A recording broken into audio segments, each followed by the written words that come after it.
योगक्षेमधुरन्धरस्य सकल श्रेयप्रदोद्योगिनो दृष्टादृष्टमतोपदेशकृतिनो बाह्यान्तरव्यापिनः सर्वज्ञस्य दयाकरस्य भवतः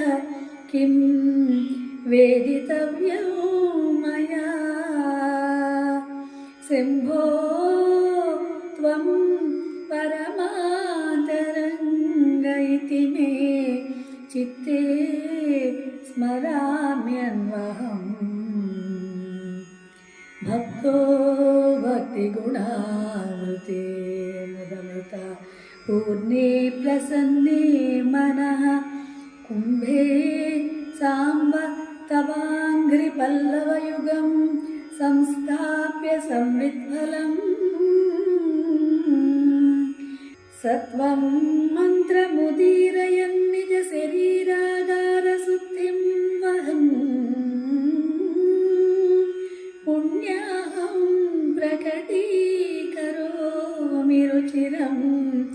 कल्याणमापादयन् आम्नायां बुद्धिमादरेण सुमनः सङ्घा समुद्यन्मनो मन्धानं दृढभक्तिरज्जुसहितं कृत्वा मथित्वा ततः सोमं कल्पतरुं सुपर्वसुरभिं चिन्तामणिं धीमता नित्यानन्दसुधा